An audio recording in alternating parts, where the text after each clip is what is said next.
최태성, 정선아의 이야기 한국사. 여러분 안녕하세요. 이야기 한국사 42번째 시간, 여러분이 저와 만나는 마지막 시간입니다. 오늘의 제목은 조선의 왕. 그동안 계속 왕 특집을 했습니다. 오늘 그 왕 특집의 마무리 완결판, 누구를 주인공으로 할까 고민하다가 제가 여러분들께 마지막으로 선사하는 이 사람, 바로 누구냐? 22대 조선의 임금 정조입니다. 조선 후기 영조와 정조만큼 많은 드라마와 영화에서 배경이 된 시대가 없는데요. 그 정도로 여러분들 어떻게 보면 많이 접했던 임금이 정조입니다. 익숙하긴 하지만 우리가 시험 때문에 적극적인 탕평책, 조계문 신제도, 장용영 설치, 규장각, 수원화성 이렇게 동그라미 치면서 지나갔던 정조 시대의 진짜 재밌는 이야기를 지금부터 한번 시작해보려 합니다. 왕위에 오르는데 이렇게까지 힘들었던 인물이 또 있을까요? 조선의 22대 왕 정조는요, 새손이 책봉될 때까지만 해도요, 정말 순탄했어요. 근데 문제는 정조의 아버지인 사도세자가 비극적으로 죽게 되면서 이거 얘기가 달라지기 시작합니다. 아버지가 뒤주에 갇혀 죽던 그때 이산의 나이는 고작 11살이었다고 합니다. 어린 나이에 할아버지 영조에게 아버지를 살려달라고 간청해야 됐던 바로 그 어린아이.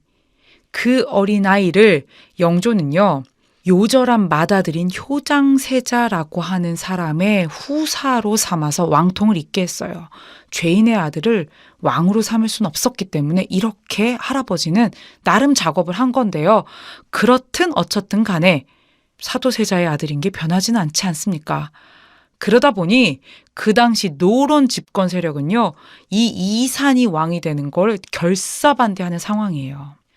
실제로요, 정조는 영조 말년인 1775년부터 할아버지인 영조를 대신해서 대리청정을 하다가 영조가 죽게 되면서 왕위에 오르게 되는데요. 이 과정에서 왕위 계승을 반대하는 그 노론 벽파 세력에 의해서 갖가지 어려움을 당하게 됩니다. 정조를 죽이려고 했고요. 그를 비방하는 내용의 투서가 막 곳곳에 날렸고요.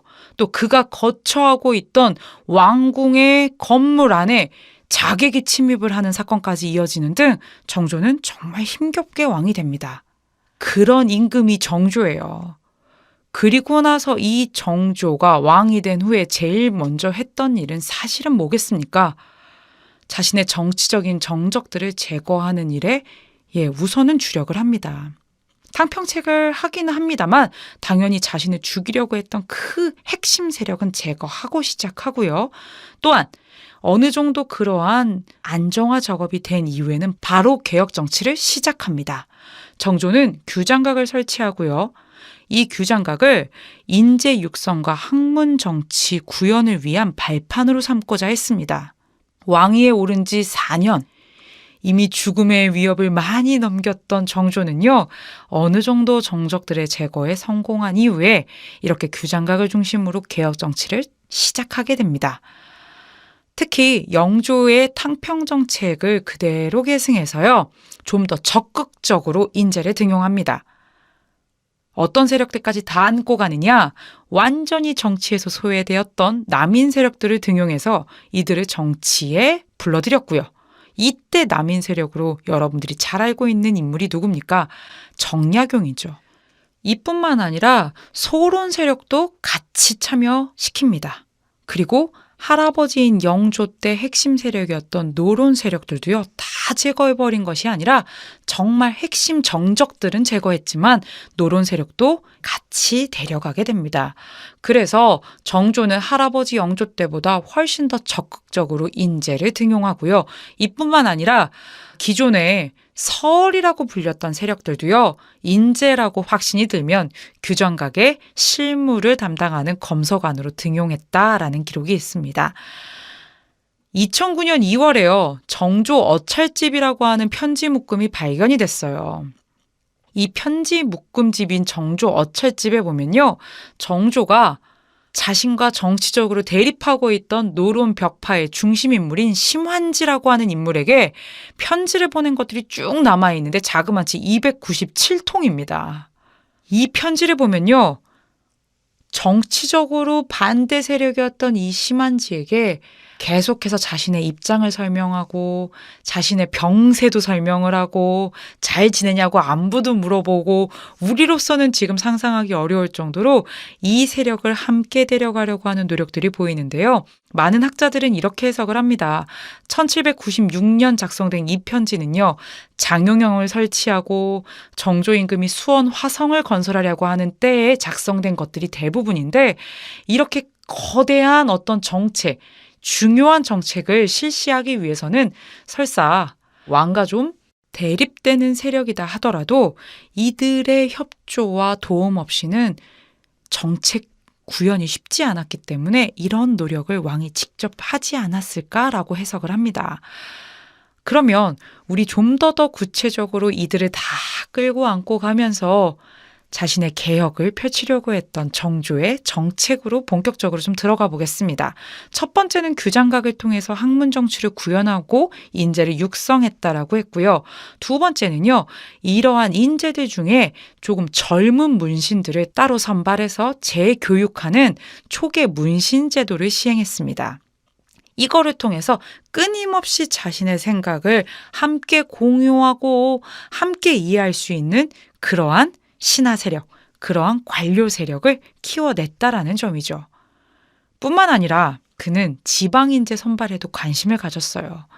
철저하게 서울 중심으로 지금 전국이 운영되고 있었던 시기가 정조 때인데요.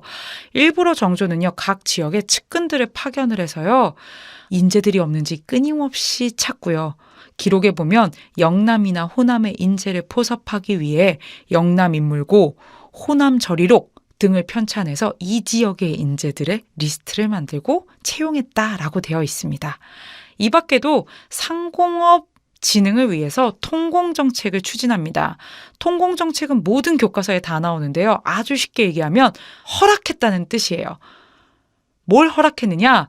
금 난정권의 혁파, 즉 난전을 금했던 그동안의 모든 권리를 없애버리고요. 즉 자유상인인 난전이 자유롭게 상행위를 할 수 있도록 오케이 했다라는 겁니다. 그래서 독점 상인이었던 시전 상인들은요, 유기전을 제외하고는 더 이상 특권을 갖지 못했다라는 겁니다. 이를 통해서 상공업을 진흥시키려고 굉장히 애를 썼다. 바로 그 사람이 누구다? 정조입니다. 그리고 이러한 정조의 모든 개혁이 완전히 집중된 것이 바로 수원 화성 건축입니다. 화성은요, 부친인 사도세자의 무덤을 이 수원으로 옮기면서 시작됩니다. 정조는 화성을 단순한 군사적 기능을 수행하는 성곽으로 생각하지 않았어요. 이곳을 자신이 지금까지 했던 모든 개혁을 통해서 얻어진 결과를 시험하는 무대로 삼고자 했습니다. 그래서 우선은 이 화성을 짓는 과정부터 선진적인 기술을 도입했고요. 정약용 등 자신의 측근 세력을 대거 투입해서 모든 공사를 주도하게 했습니다. 또한 화성을 포함한 수원 일대를 자급자족 도시로 육성하고자 했어요. 그래서 저수지도 쌓고요. 국영 농장인 둔전도 설치하고요. 선진적인 농법이나 농업 경영 방식을 여기서 시험할 수 있게끔 했습니다. 뿐만 아니라 이미 통공정책을 시행했지 않습니까? 그래서 자유로운 상행위가 가능해졌는데 이 수원 일대의 상인들을요, 이쪽으로 옮겨와서 이곳에서 자유로운 상업 활동을 하게끔 그렇게 했던 것이 바로 수원 화성입니다. 그래서 화성은요, 정조 개혁의 시험 무대이자 개혁의 결과물이 완전히 응축된 그야말로 정조 때 개혁의 하이라이트였어요. 그리고 정조의 진짜 꿈은 이쪽으로 수도로 옮기려고 했다고까지 학자들은 해석하기도 합니다. 그런데 결국엔 안 됐죠. 왜요? 정조가 죽었기 때문입니다. 이 정조의 갑작스런 죽음에 대해서 오랜 시간 동안 독살설이 제기가 되기도 했고요. 또 아니다라면서 반박이 제기가 되기도 했습니다. 예전에 이 정조 독살설과 관련된 책이나 영화 등이 많이 나오면서 한동안 이게 팩트인 양 회자가 됐던 것도 사실이에요. 선생님 뭐가 진실입니까? 라고 물으신다면 뭐라고 딱 얘기할 수는 없습니다.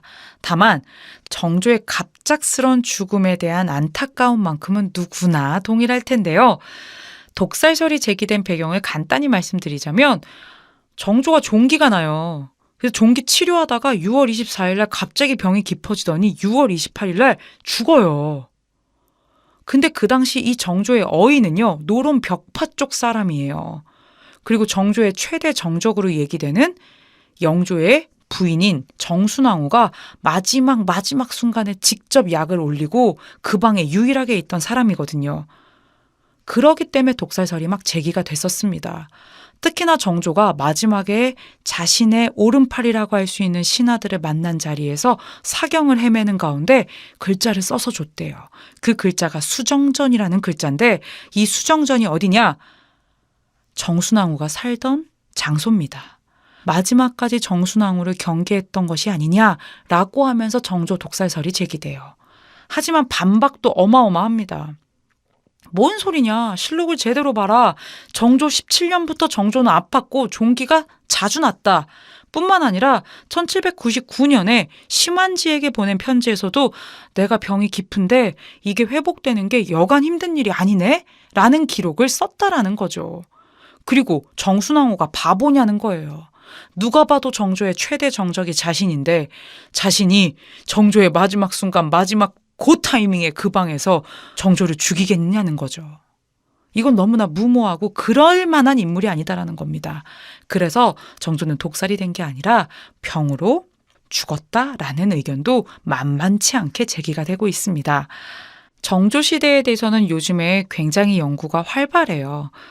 정조가 과연 개혁군주로만 볼 수 있을 것이냐, 영종조 때를 우리가 그렇게만 해석하는 것이 맞느냐, 이런 얘기들도 제기가 되고 있고요. 또 하나, 정조는 과연 자신의 정적이었던 이 노론 벽파 세력들을 안고 간 군주이냐, 아니면 이들을 견제하면서 갔던 군주이냐, 이런 것에 대한 해석도 굉장히 다양합니다.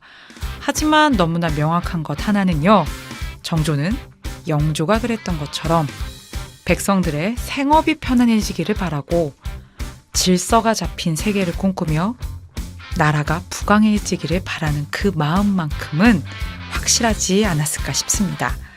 이야기 한국사 42번째 시간, 오늘 여러분들은 저와 함께 조선의 22대 임금 정조에 대해서 함께 이야기해봤습니다.